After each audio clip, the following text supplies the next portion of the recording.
So Peter, we've known each other now for what, 15, 10? No, it's 15. 15 years, Yeah. 15 years. And so in the 10 people that I've got lined up to come on this podcast, I think this is either going to be the easiest or the hardest of all of the interviews that I'm going to do. And that's because we know each other so well. But I think that you've got an unbelievable amount, which A, you've contributed to the industry, and B, the contribution that you're still making through your role at Creative Director at Leaders Inc. And it would be fair to say, certainly from my point of view, that you were the original estate agency influencer before being an influencer was a thing. And so I guess just for people who don't know you, maybe the younger audience who haven't come to EA Masters, that haven't interacted with Property Academy or Leaders Inc., what was your context in terms of your journey in property? First of all, thank you for the very kind words, and also thank you for having me. Look, I was an estate agent for a very good reason, actually, in that I had a window of opportunity when I took my A-levels before the results came out. So I have taken 3 A-levels. That was as good as it was ever going to get.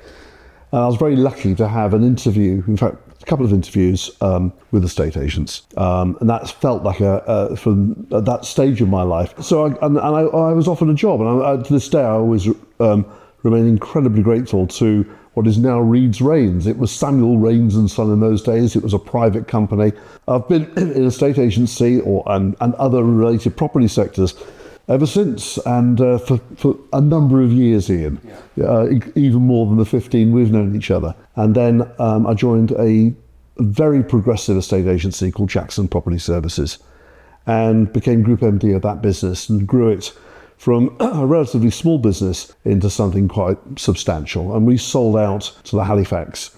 And that was a fantastic period. The 80s, it was absolutely, to be an estate agent in that era was... Massive car phone, that sort of thing. Yeah, it's funny, the car phone was a big deal, actually. And I was an early adopter of the technology, even though it never bloody worked. It still doesn't, actually.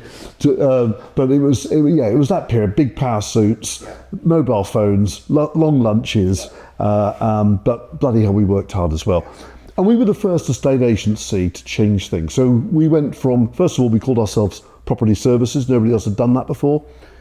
To try to differentiate us from normal, if you like, estate agents at that time. We went 9 to 7 days a week, opening hours. And then when we went into central London, we went 9 till 9, 7 days a week. And our whole pitch, therefore, was based around the fact that we were available to buyers and others, but buyers principally, when it was convenient for them. And so to a seller, we could say, we're open for the buyers when the others are shut. And that helped us to substantiate our 2.75% average fee, which is what we charged. Our negotiation was between 2.95 and 2.75. That was the tolerance that we operated within. And then for a period, I became Group MD of Halifax Property Services. So I was responsible for the London and South East areas, about 120 branches at that period of time. But corporate life didn't really suit me back then. And why was that? Already into the negatives here. Because simply the culture would clash. I was very driven, loved what we did as a business, believed completely, as I still do, in a meritocracy. Age, gender, background, education mean nothing to me. It's all about the individuals. And we gave people an opportunity to really, really fulfill their potential, which is what drives me now. And so Halifax was very corporate. It was a bank building society at that time. And they just could not get their heads around, estate agents operating as we did. So that's a hopefully quick enough potted version of my background. In terms of the state of the industry, as we sit here today, then you're, I guess, making a case that it's definitely lower paid than it was in the 1980s and 1990s, relatively. Yep. If you were in the business owner's seat as a typical SME business owner, maybe with anything from sort of 3 to 10 branches, what would you be doing to try and address that so that you could attract better talent? Well, I'm pleased to say we have members of Leaders Inc. as it is now. It used to be Property Academy, Leaders Inc. who are doing these things. So I can quote specifically from what I observe. I think the most important thing then and today, so there's an awful lot of talk about change and so on, but the fundamentals, the principles remain the same, okay? And the business of a estate agency is absolutely, completely, you can drill it down to one moment, and that is what I call the marketing appraisal. All right. Everything else is secondary to that moment in time. And what I would be doing, and what I'm seeing happening now, is putting the appropriate people into that position. And this should be like your elite forces. You know, this is SAS, this is SBS, this is the elite. It's not just promoting a so-called neg up and off you go on a val, right? No. This is the moment where the business is won or lost. Yeah. And what I believe, therefore, is required is to recruit, train, develop people to be in that role. Now, back in my day when I started, the sort of key ingredient that a so-called valuer had was to know the value of the property. Information wasn't freely available. Land registry data wasn't available to people freely. You didn't know what a property had sold for. Estate agents did. And so, if you like, the value that you added as an estate agent to somebody thinking of selling was principally around being able to say to them and tell them a guide as to the value. Today, in the vast majority of cases, a homeowner has access to at least as much, maybe even more information than an estate agent does. And I say more because actually they will only be focused on their property and their environment, right? And so the property knowledge as such it has its place, but it's not what we became in my era. Was we went from being surveyor types valuers, which is sort of how I sort of entered, not as a surveyor, but that was the profile. I was lucky in the 80s; it became sales orientated. We were salespeople, proud of it. That's what we did. We would get you more money for your home, and we would get it sold faster. That was our mantra. That then evolved into marketing. And so suddenly sales was still there, but the marketing piece became the, if you like, the key factor. Why would you select one agent over another? It was how your property would be marketed, how it would be presented, how you would represent. Today, it's gone even more than that. It's almost presenter-led. There's almost a sort of a personality piece. You mentioned about influencer, I'm not so sure about that, but that is an awful bloody label, but that type, having somebody with or people with high profile, high energy, able to communicate enthusiastically, somebody you'd want to present your property, represent you, and your property is crucial today. And that's been the big evolvement. And we're still, I think, as an industry, recruiting for the wrong things and promoting and for the wrong things. I feel what we should be looking at is having people in that key role, in that frontline role, who are able to market really effectively, communicate really effectively, are persuasive, are able to properly enable a homeowner, whether they're letting or whether they're selling, to make the right decisions and to help to facilitate their need, which is to move on with their lives. So there's a couple of points I want to drill into there. So I work with a guy called Tom George. He works for Mansell McTaggart's on the South Coast, and he is an unbelievable presenter. Under 30, has 3 branches of that particular brand, and in my opinion, his superpower is his communication style on camera, and it is a different order to people of my generation. So it's amazing to see guys like that coming through, and because of that he's able to command a higher fee, and because of that he's able to pay his people an appropriate amount of money, and therefore because of that he can have the very best people in the living rooms. So to come back to that sort of point, which is, if you're a business owner and we can't afford to pay people maybe the same pound for pound amount of money, is the solution that you're suggesting that we put almost not all of our eggs, but more of our eggs into that basket of the super high quality lister and invest in those people more from a financial point of view? Is that what you're suggesting? Well, yes, and they will be self-funding because they will be able to charge appropriate fees. Sure. And if I go back to the 2.75%, we have people doing 1% less, 500 quid all in, all the rest of it. That's been around forever. The trouble is, it's become increasingly difficult to differentiate one estate agent from another, because it's become sort of almost homogenized insofar as they all look the same, sound the same, got the same backgrounds, got the same everything, education everything. It's just the same. You put 10 estate agents in a room and the consumer will say, the homeowner will say, really hard to differentiate, right? So as a consequence, fee becomes the battleground. But there are plenty of firms out there today getting 2% or thereabouts, 1.8 to 2.2 and more, right? That's double the average. Now, if you're getting double the average fee, right, you are potentially able to pay twice as much to the people that get it. And on top of that, it's not only about the fee, it's about making sure that you get those terms of business right, looking at things like upfront fees, which of course you've been a pioneer of. Fantastic initiative to enable people to actually manage their cash flows better, to be able to not upsell, to facilitate the services. All this nonsense that came around that, we shouldn't be selling mortgages, we shouldn't be selling conveyancing, we shouldn't be. Absolutely, you should. Because a lot of people want these things, and in the same way that if you buy a car today, you'll be offered finance options. It's helpful if it's done appropriately. It's got to be appropriate. If it's done appropriately, it's helpful. So, and of course, there are earning opportunities around that. So, what we've got in very simplistic terms, and the risk of causing upset to a few people watching this, what we've got, I'm afraid, is underpaid people who have not been properly trained or developed, who believe that really the only thing that they can compete on is price, where actually the listing is the key metric, and as a consequence it's almost listed at any price to get it. I'm exaggerating, but to make a point, okay? And so the overall consequence of this is that the agency earns less and therefore pays less. So we've carried out surveys for 15 plus years of consumers every year about, we call it the Home Moving Trend Survey. So this isn't just my personal view, this is the data that we collect that shows us fees have just been eroded and eroded and eroded and eroded.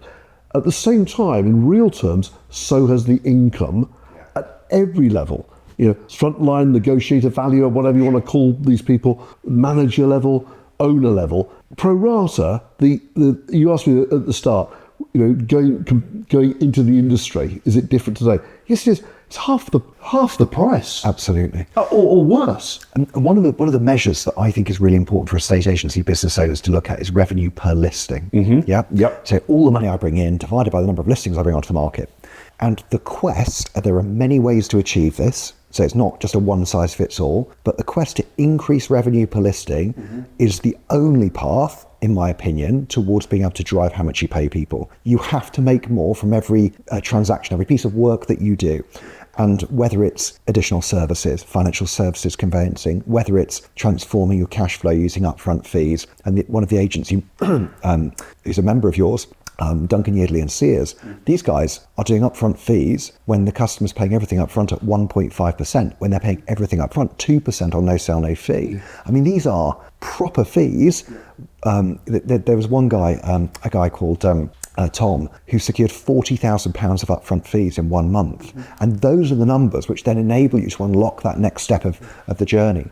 I'm going to come back to business models, if that's okay, because I think there's an interesting debate to be had there, and it's certainly a big topic within the industry. But just returning back to yourself. Let's talk about me. Yes, we'll talk about you. Your least favourite topic.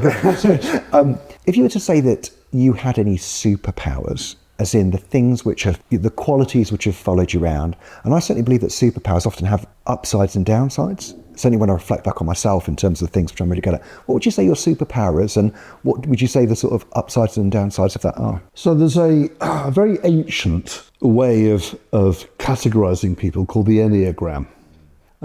Its origins have been traced back to about 2000 BC, so it's properly old. Okay, and at a superficial level, if somebody Googles it, you're just going to think, it's another personality sort of, whatever. It's actually a lot more than that. And there's basically 9 numbers to make it simple, and everybody will fit into one of those. And each of them has what we would call top form behaviours, so-so behaviours, and downward spiral. Okay. So that your question, are they linked? Yes, they are, because within any one of the profiles of the different types or fixations, as they're often called, you'll get these 3, and they come as a package. And so the idea of the Enneagram is to actually go round it in a sequence to gain wisdom from the top form behaviours of the other fixations, so that the ideal being that you learn all the stuff. Okay, but starting with my one, where I start from, in top form behaviour, right, my number's an 8. In top form behaviour, leader, driver, make things happen, incredibly focused, driven, and those things. In downward spiral, absolute nightmare. A bully, a completely self-centered and inconsiderate, and so on. So, those are things, and I'm aware of that. I've been aware of these things for quite some time. And, people, I think we probably all Marmite Ian to some degree or other. I know I definitely am. So those who I've worked with who would be positive about me would say, yeah, working with Pete was great. We got stuff done and we achieved a lot. There'll be others out there for certain say he's an absolute so-and-so to work for. Never happy, always driving, always wanting more, never content. So that's Peter Knight, what's it all? It is, and I was very fortunate to come across this concept some time ago, and I've spent a lot of time studying it, a very large amount of time studying it. And what's really interesting is actually going around. There's a sort of, there's a pattern to go around the different fixations and to learn. So for me, the number that I need to go to learn is to a 2. Okay. Now, a 2 in top form behaviour, you would describe her as almost being like a nurse. When she says, how are you, she actually means it, is caring and is properly, in downward spiral, becomes embittered because she's walked over and disregarded and abused and becomes almost sort of, spiteful about how mistreated she is. But for me, to learn that top form behaviour of being more considerate and more caring and more understanding and appreciative is a really and so basically you go round and pick up these top form behaviours, or you seek to anyway. And so hopefully, you become more rounded as a. But there's always a default, and an 8 is mine, unfortunately. Well, you say unfortunately, it just is though. Well, isn't it is. Yeah. And it's just the thing which has got you to this place for good and for real. Yeah. And one of the things which sort of surprised me when I looked at the numbers of the people who've sort of, listened to the first season of this podcast is that the biggest audience group are younger men in their 20s and 30s, if that makes sense. Fantastic. And when I reflect back to myself at that age, I was often trying to be something that I wasn't. Mm-hmm. Does that make sense? Because I was finding myself, I know that sounds a bit crap, but you were, because you hadn't really worked out what you were amazing at. You were trying new things. You were testing yourself in new situations, realising your shortcomings and realising the areas that you thrived in naturally, that you automatically gravitated to. And certainly that's the thing which I would say to anyone, when you meet someone like yourself who's had the career that you've had, is that ultimately you learn that you've just got to be true to yourself. And it doesn't mean you neglect improving yourself, but you play to your strengths. Don't try and make yourself. This is also terms to be authentic. Yeah. Right. I mean, it's just words. Being true to yourself. And actually, for the vast majority of people, being yourself is more than good enough. It's just you on a good day, right? It's you having had Barocca in the morning, right? It's you starting up and being full of vim, wherever you come from. I've got a theory about a lot of things. I've got a theory about age and experience. Yeah. So for me, the sweet spot, and it can, there's no, you don't wake up one morning. It's like Harry Enfield with Kevin the teenager that wakes up right. You don't just wake up and it's evolving. But around about 35, you've accumulated enough life experience to be able to put you into a place of, well, if you've learned from it, of some wisdom. Yeah. But you've still got fantastic energy. And at about 50 to 50, let's say 50, that energy begins to, not overnight, it's not a switch, but it begins to tail off a bit. Your bounce back ability is not as good as it was. 45 right? Is actually the age. Well, and you can extend these windows and you can do things. So anybody in their 20s and 30s, certainly early 20s, that's just how it's always been, right? And this idea of trying to be something you're not. If you are 25 years of age and you've had no real life experience, you might still be living at home. You've not even bought your own home. Never mind advising other people how to do this. That's fine. That's normal, right? But own it, and actually play to the strengths that you've got, which is unbelievable energy. And therefore, if you are not in that age sector turning up with this enthusiasm, the great thing about that age is that for many people, their target audience is their parents' age. So that you need to be paid for the isn't he a lovely chap? Isn't she a lovely young woman? Reminds me of my daughter or my son, whatever. And so I think it's that playing to your, not just your own inherent strengths, but playing, or rather leveraging what you have in abundance at the time that you do. Now, as you get older, you've accumulated more experience. Unfortunately for a lot of people, Ian, all it is the same experience over and over and over again. Your diminishing energy, or your bounce back ability, your ability to be there for 12, 14 hours a day, which is what I used to do, which I don't do now, but I did. You can one offsets the other. But don't try to be an authority. Oh, I know exactly what it must be like to go through a divorce and how the kids must feel. But and you're 22 years of age. It's ridiculous.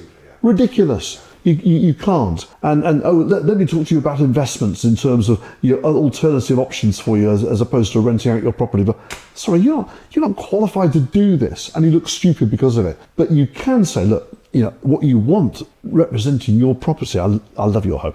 Well, I would love to present this property. I've got, you bring your personality into play, I think. Well, listen, it feels like a great time to take a break, and when we come back, I'm going to ask you about your biggest business hit and your biggest business miss. Okay, So we'll have 2 minutes.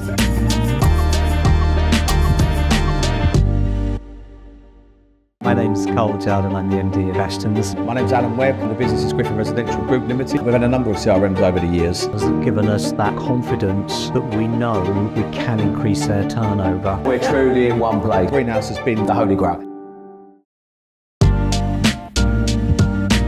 So Peter, to get started again, one of the things I'm really interested in from all of the incredibly successful people that I'm doing these interviews with is what you consider your biggest success from a business point of view, and then conversely, what you consider to be your biggest business failure. So should we start with the success? Yes, why not?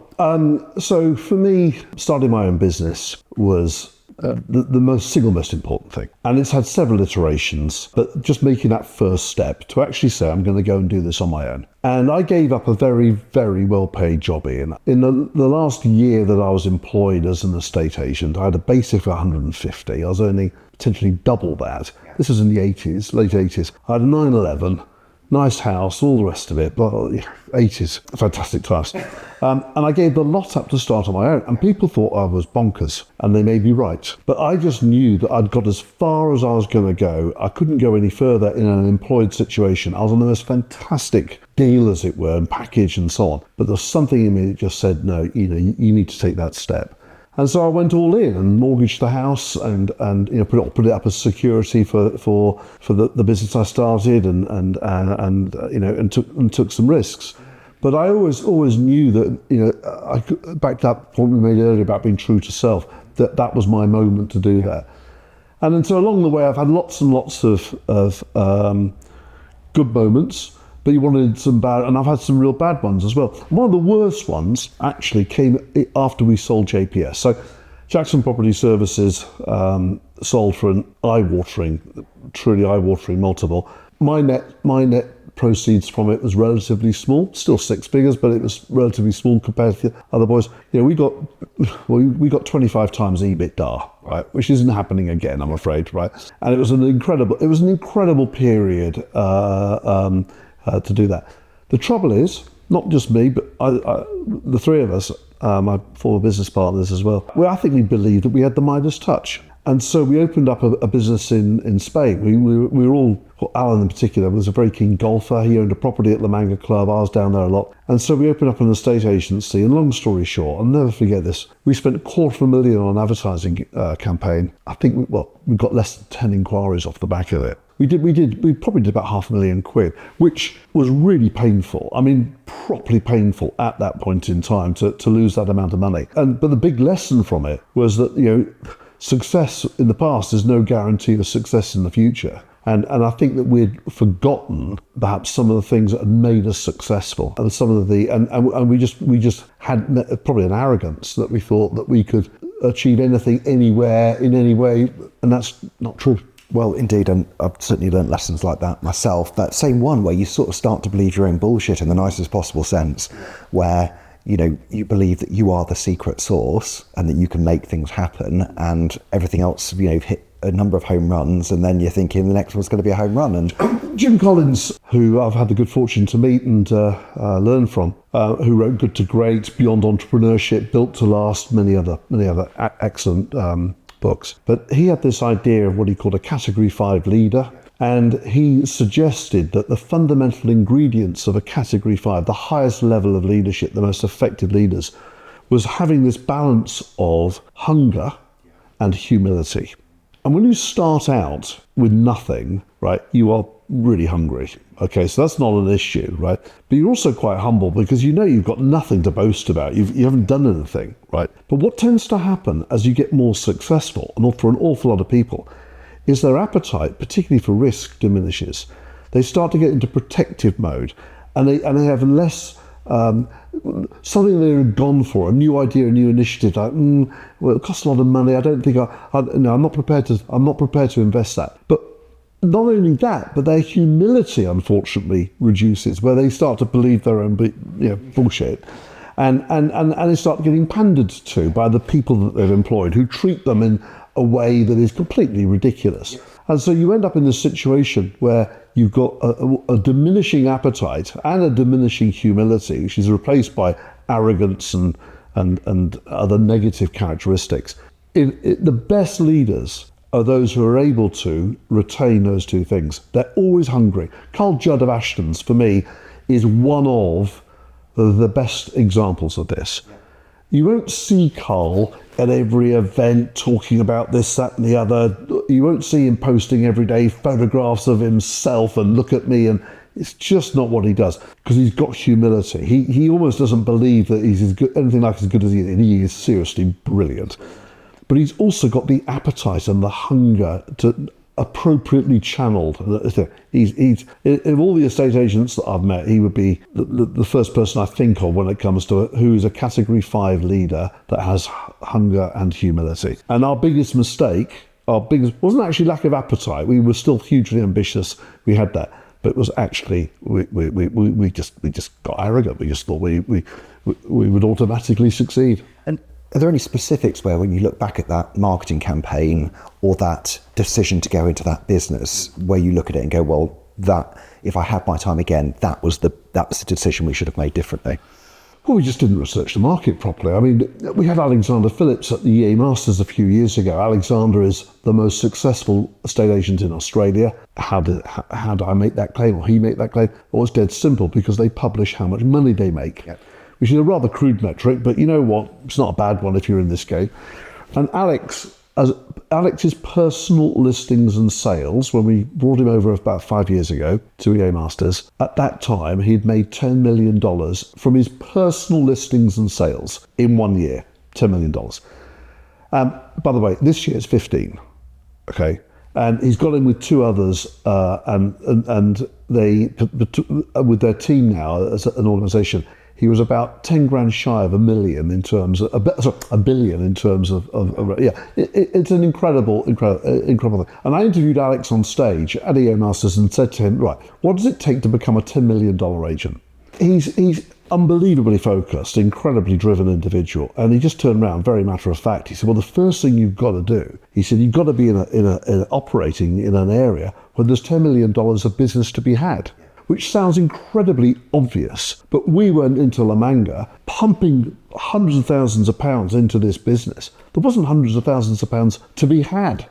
We didn't do our research. We had rose-tinted glasses. We love the place. Everyone's going to love it. We'll spend money. We'll get them all that. It was naive as anything. And that same issue we see often agents repeat when they open up in locations. And when they go to close offices, they go, why did you open there? I went to school there. Or it was the next town, as if that's got some logical sequence to it.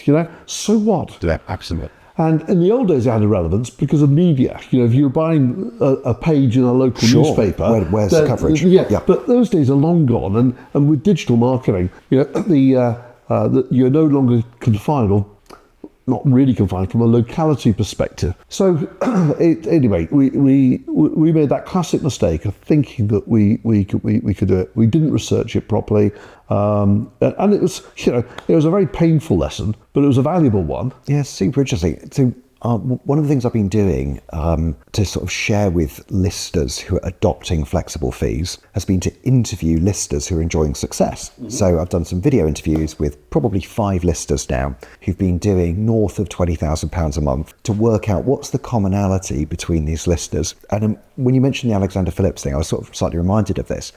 Because when you think of the $10 million agent, you think of this guy who must have the most unbelievable charisma in the world, mm-hmm. who's got this incredible personality and can go out there and charm the socks off anyone. And actually, one of the things I discovered, certainly when I interviewed these top performing listers, was that actually what they were is incredibly disciplined mm-hmm. around process. Mm-hmm. And whilst all of them did it slightly differently, whenever you said, just talk me through what you do before on evaluation, after evaluation, how do you market yourself?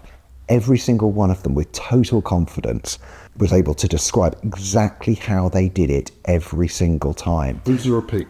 And it was amazing. Yeah. Whereas when I talk to what I would classify as less successful listers or the listers who don't want to adopt this, oh well, I just go and I do my thing. There's no detail behind it. So both categories, in my experience, both categories of people do the same thing. In other words, they repeat. It's just what is their formula, So Alexander Phillips, every single Saturday. So Saturday is the big day in Australia to sell property. Every single Saturday, without exception, he starts his day by having a one-on-one coaching session. Right, so he's in the zone. I think I told you he's being coached by Josh Fegan in this, isn't it? Yeah, which is remarkable. Yeah. So he's not coaching other people. But in the same way, I think I told you before, Ian, some years ago when I lived in Wimbledon, I rented my house out for Wimbledon tennis, and a certain bloke called Roger Federer rented my place. And afterwards, when I came back, I asked my housekeeper who was looking after the house and what have you. Housekeeper sounds very grand. Yeah. I love it. He used to come in and wash my socks. Poor fatter. And I said to her, what were they like? Because he was there with his wife, and she said, oh, he was lovely.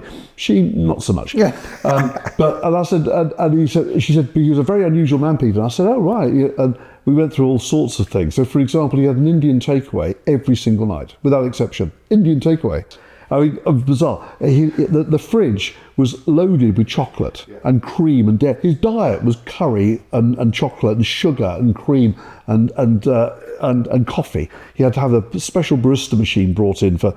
But when it came to the business end of things, when he wasn't playing tennis, Fatima said, oh, you just watch videos. And I said, maybe tune out. So what were the videos? They were the videos of him playing tennis. And every morning he had 3 coaches stay in the house. So he and his wife were there, 3 other bedrooms with 3 different coaches. And every day they would film every single practice session. Then they would come back and critique the practice session. And it's those, I know we've said this before, it's a cliche, but it was that applied purpose. Now the difference is, back to estate agents, what you describe in those top folk is that's to whatever degree, that's what they're doing. The others also have a process. Their process is, I'll rock up and I'll do my stuff, And I'm afraid doing your stuff doesn't cut it. It doesn't cut it for Roger, right? The greatest tennis player of all time, in my opinion, and without question, one of the top 3 of all time. And and he won that year, by the way. And so. To do with your house, do you think? Clearly, yeah. I tried to get a blue plaque outside, but I got knocked back on it. But I thought I added a bit of extra value to it. But the point being that there was the greatest tennis player of all time at his absolute peak of winning Wimbledon tournaments and other majors. And what was he doing? He was investing in being coached and trained every single day. And the vast majority of estate agents, and I think this is probably true of a lot of other industries, by the way, but we're talking about estate agents today, the vast majority of estate agents have probably stopped their learning, their development, their training 10, 15, however many years ago. And they're accumulating experience, but they're not applying focused attention to it. And one of the things that which I used to do, I don't do it anymore, but when I used to coach people in the front line, I just used to ask them to record their marketing appraisals, which of course today is so easy with the phone technology. So just hit the record button, you go in and then play it back afterwards. And if everybody was to do that, I'll give you 10 to 1 odds. I'll give anybody 10 to 1 odds that what they'll find is that they actually do say the same things. And they don't think they do. They think they craft it for each individual that's there. They don't, right? It's the same patterns of language. It's the same structures. It's the same. And the question then is, well, is it best? And you look at, sport is such a. If we move away from sport, one of my former PAs, Jo Weeks, wonderful woman. She left me not because of my awkwardness and completely driven behaviours. Well, that might have been a factor. But no, she left working for me because she became a professional opera singer. She was an amateur. She became professional, and she actually sang at Covent Garden Royal Opera House. She sang at the Sydney Opera House. She sung for. He was then just playing Prince Charles, Prince of Wales, for one of his things. She had a fantastic career as opera singer. She was going and having vocal training every single week when she was operating at her peak. So even though she could perform these incredible arias and pieces, she was being trained in it. So you take anybody that's elite at anything, they're always learning, they're always seeking to improve, they're always trying to get that extra bit, that extra edge, whereas the vast majority of people think they don't need to bother. One of the books which you referred to me a number of years ago was the Culture Deck book, basically modelled on the Netflix Culture Deck. Yeah. And one of the lines in that particular Culture Deck, and people can find it online, is this idea that we're not a family, we're a professional sports team. Yeah. And, the professional sports analogy is so important that each lister, which, you've identified as the most important role within the business, is going out each and every day to perform in a competitive environment with a purpose to try and win. Mm-hmm. And if you have the mindset that I'm not going to constantly seek to improve by getting other people to criticize me in the pursuit of becoming better, then you are going to be stilted, you are going to plateau at exactly the level you're at now. Or you might be able to self-teach a bit, and the experience might give you a slight upward trajectory. But actually, I would argue that as you hear more and more objections, you will actually start to tail off. Always. And actually your performance will dip, and you will start to believe that it's no longer your fault, and it's the fault of the market, the fees, the competitors, the online agents, the self-employed agents, blah, blah, blah. I don't, because we're not doing personalised video tours, therefore we're losing, and it's not my fault. And I've over the last year, I've trained 500 listers to do flexible fees. I counted it up the other day, so 500 I've now trained. And so it's given me a renewed insight into that world and the difference between those people who take an idea and they're used to trying new stuff, and then those who have done it that way forever. And the only way we can sell is by no sale, no fee. And I'm telling you right now, those agents out there are going to die. And if I was one of the business owners looking at someone with that mindset, I would not have them in my business. So I'm conscious that time is not our friend. And there's a couple of other things I'd just love to touch on, if that's okay. So one of the things which is a huge topic in the industry is about models. And I'll give you a couple of examples. So EXP, and I'm going to be doing an interview with Adam Day over the next couple of days, is now, by some measures, the biggest selling brand. So it's not the biggest selling company, but it's the biggest selling brand in the UK in 2025, which is a huge achievement with 800 agents now. So that is a massive achievement. So you've got self-employed growing at a really fast pace. You've also got things like open rent, which is a value proposition. So not the same as EXP, but a value proposition in the lettings context, which now has a market share of over 17%. So we've got new entrants and new ways of doing things, and then traditional ways of doing things. If you were starting again and you were about to launch mighty 90s estate agents, and I'm sure branding's your thing, not mine, but if that's the way that you were going, how would you do it?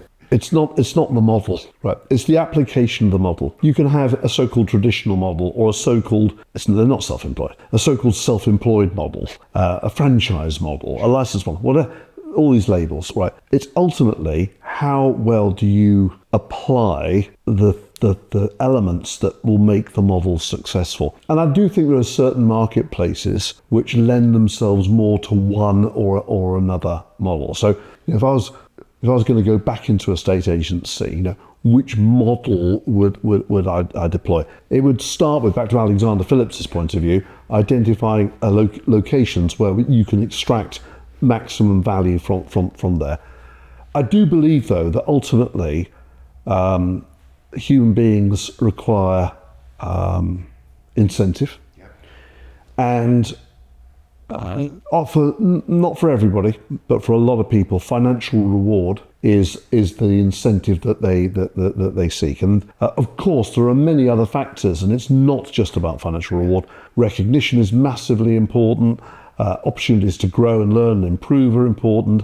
There's loads of other factors, but you've got to have the basics there. And to attract the sort of people you want to attract, if you think about who you're competing with today, in terms of whether it be people selling any products, mobile phones, insurances, whatever the product might be, mortgages, financial services, you're fishing in a pond for talent, and you've got to have, therefore, something which enables those really. This is frontline, by the way. There's a lot of other roles, but for frontline, without whom there is no business. Yeah. Now, so are you lilting towards self-employment? No, I'm not. I don't subscribe. I don't think anybody in any of those brands is actually really self-employed. I mean, self-employed is where you actually start your own business up. Yeah, I mean, I think there's a continuum, isn't there, where you've got like Mighty 90s here, followed then by a franchise model, something like a Hunter's franchise or a YouMove franchise in the property franchise group. Then you've got something like EXP, and then there's a couple of bits in between before you then get to full employment. And it's a continuum, isn't it? It is, and I'm not but in any way, shape, or form taking away what Adam and the team have achieved, because it is in terms of market share, and so. It is impressive. My point is, anybody that describes themselves as self-employed in that environment, I don't think they are. Right, not as I would define them as self-employed. They've taken a business model. They've got no ability to influence the brand, for example.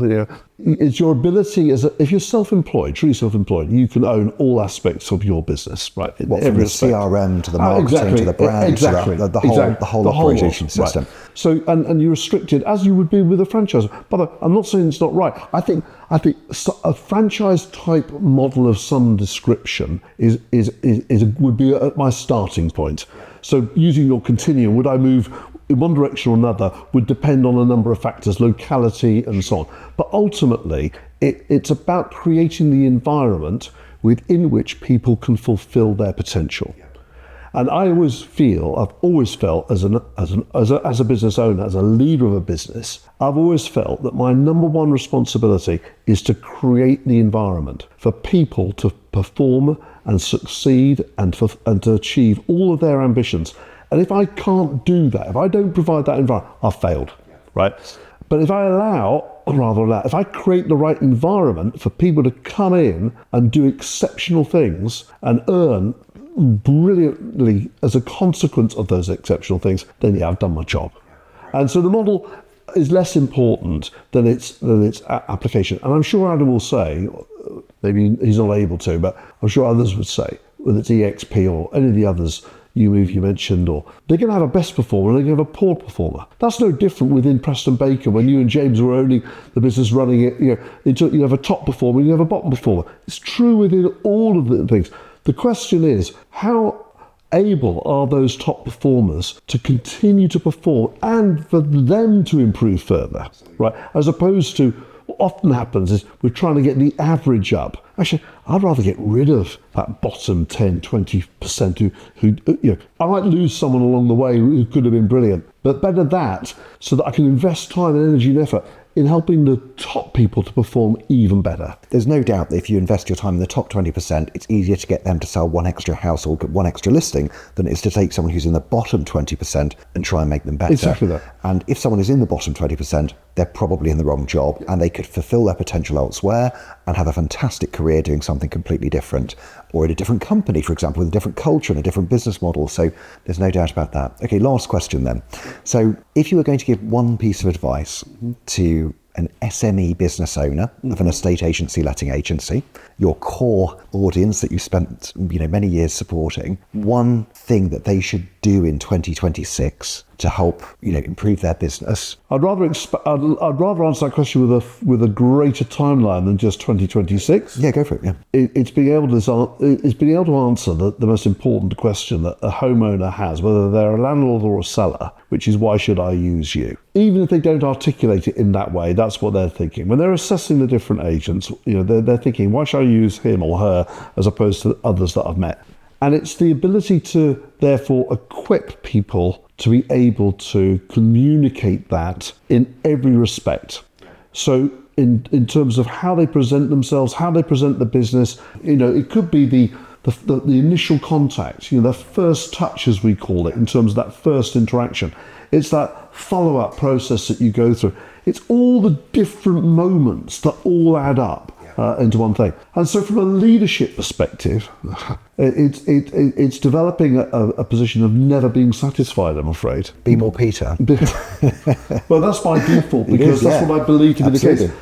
And look, Jo, who I know you're interviewing as well, my wife, former CEO of Moneypenny, and she has taught me so many different things. And one of the things that she introduced to me was this concept of leadership being involved at the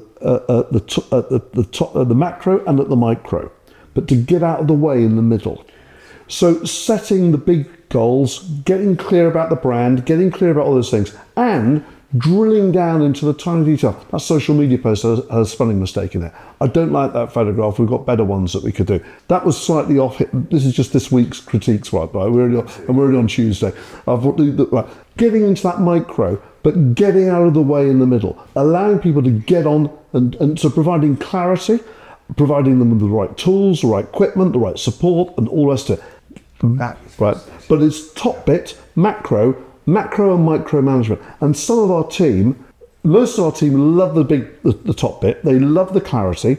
There's no ambiguity. They know exactly what we're seeking to achieve. Some people have not enjoyed the micro. Yeah. And both Jo and I are very similar in this, that we will dive into the micro.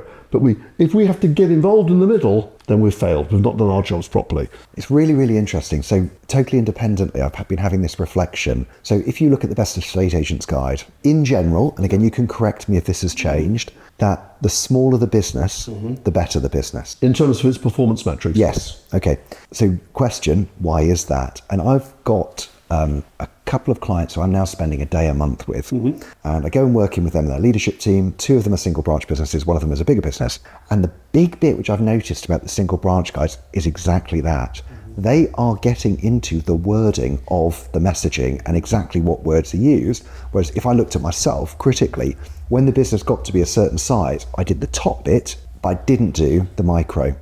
And the big difference between the really big businesses and the ones where they're single site but maybe 20 or 30 staff is that those business owners are still in the detail of what the comms looks like. Now, that can have a negative thing, because it could be that those people are not equipped to do the detail. And if they end up doing it all, people will say, well, why should I bother, and so on and so forth. So one of the best advertising campaigns that my agency ever created was for a firm called David Wilson Homes that was that's right, by Barrett's.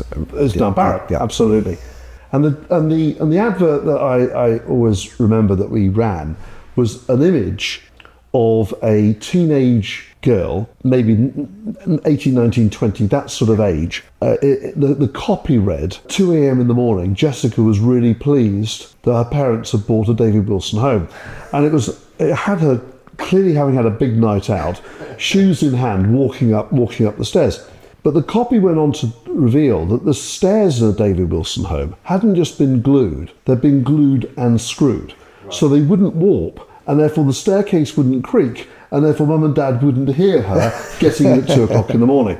And that was one in a series of maybe 50 different components.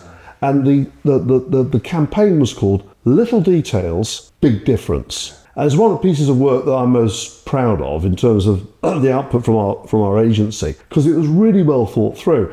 In the trouble with the little details, particularly in a new build house site they weren't obvious. By the time you got a carpet over the stairs, but you'd know 3 years later when the gaps had started to appear and so on, and the creaks that go with them. So I think that therefore it's the owner that is diligent around the little details and cares about them, not having to rewrite the copy because they may not be best place, but can go, hang on a second, I'm going to question that. Is that the right tone? Is that the right brand? And equally, and most importantly of all, catching people doing things right as well. And by getting into the detail, you're able to go and say to somebody, I really like that piece of work that you've done, and genuinely mean it. And they know, they absolutely know, because there'll also be a flip side if it wasn't, that when you say that, and the great thing is you've got great people, is you're probably saying, that was fantastic, love that piece of work, that was really amazing, 9 times to the one where you're going, can I just question what's going on with that, or and so on. So it's about getting that balance right. But I think it's retaining that, and also the customer experience piece, listening to what the customer has to say. Branson was brilliant at this. Branson, his people used to refer to it as Richard's survey of one, where he had come back having spoken to a customer and heard a dozen different things for improvement, and the team would go, oh, he's been chatting to customers again. Well, yes, he has, because he's listening to what they say matters, what's worked, what hasn't worked, what would they like to see differently, etc. And I think that is, for me, the characteristic, back to that hungry and humble piece, is where the leader is there, yes, for big picture stuff, but is also prepared to really get into the detail of things as needed to help people to understand the importance of the delivery, because ultimately all of this means nothing if the execution isn't absolutely brilliant. Yeah, 100%. So I think that would be my big drum banging for 2026. Great. Okay, big picture, pay attention to the details. Yeah. Great stuff. Peter, thank you so much for being generous with your time. I much appreciate it. Thank you, mate. Really good. Thank you. Cheers.